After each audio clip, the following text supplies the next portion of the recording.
Hello friends, ઘરમાં જ્યારે કોઈ શાક ના હોય તો પણ આમ બનાવેલું મેથી પાપડનું શાક ઘરના બધા વ્યક્તિઓને ખૂબ પસંદ આવે છે અને આના માટે તમને કોમ્પ્લિમેન્ટ પણ જરૂરથી મળશે કે શાક ખૂબ જ ટેસ્ટી બન્યું છે. સરળ પણ એટલું ટેસ્ટી કે બધાને ગમશે. તો આના માટે મેં સૌથી પહેલાં 4 ટેબલસ્પૂન મેથીને હૂંફાળા પાણીમાં પલાળી લીધી છે. આને પલાળીને આપણે અડધો કલાક રહેવા દઈશું. આ માપથી આ શાક 4 વ્યક્તિ માટે પરફેક્ટ બનશે. હવે અડધો કલાક પછી મેથી સારી રીતે પલળી ગઈ છે. તો આને હું સારી રીતે ધોઈ લઈશ. હવે તેને કાણાવાળા વાટકામાં હું કાઢી લઈશ. હવે એક કુકર લઈ અને તેમાં મેથી નાખી દેવી. પછી તેમાં મેં 2 ગ્લાસ પાણી ઉમેર્યું છે.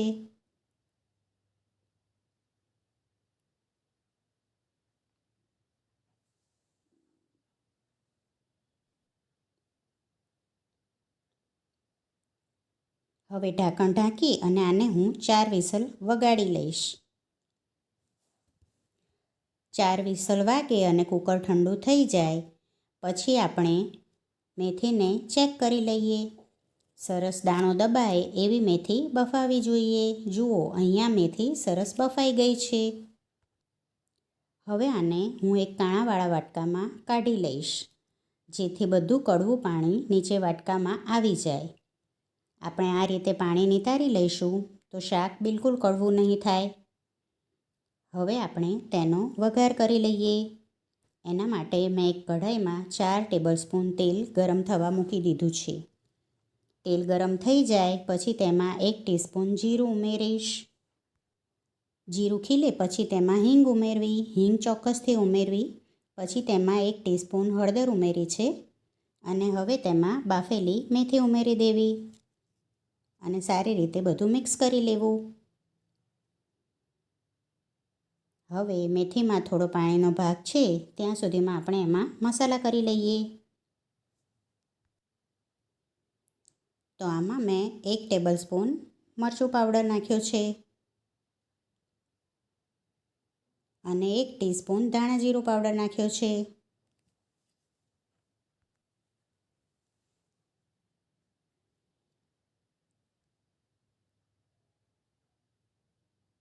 સ્વાદ પ્રમાણે મીઠું ઉમેરી અને મિક્સ કરવું.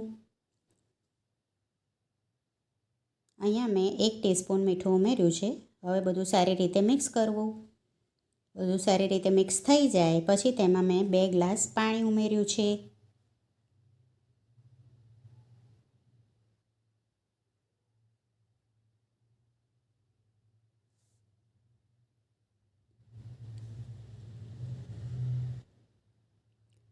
એને સારી રીતે મિક્સ કરતા જવું.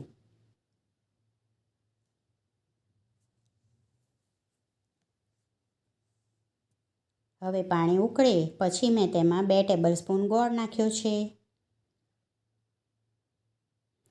અને અડધી ટીસ્પૂન આમચૂર પાવડર નાખ્યો છે. ગળાશ અને ખટાશ તમે તમારા ટેસ્ટ ઉપર નાખી શકો છો. હવે તેને સારી રીતે મિક્સ કરવું. આ ખાટો મીઠો ટેસ્ટ શાકમાં ખૂબ જ સરસ લાગે છે. હવે થોડી વાર ઉકળે અને ગોળ ઓગળી જાય પછી મેં અહીંયા અડદના પાપડ લીધા છે. એના કટકા કરી લીધા છે. અહીં મેં 4 પાપડ લીધા છે કારણ કે આ શાક મેં 4 વ્યક્તિ માટે બનાવેલું છે. હવે આમાં પાપડ ઉમેરી અને તેને સારી રીતે મિક્સ કરવું અને તેને 2 મિનિટ ઉકળવા દેવું. આ શાક સહેજ લચકા પડતું કરવું તો ખૂબ જ સરસ લાગશે. જુઓ, એકદમ ટેસ્ટી શાક તૈયાર છે. જો તમને મારી આ રેસીપી ગમી હોય તો રેસીપીને લાઈક જરૂરથી કરજો. એકદમ અને શિયાળામાં તો મેથી પાપડનું શાક જરૂરથી ખાવું.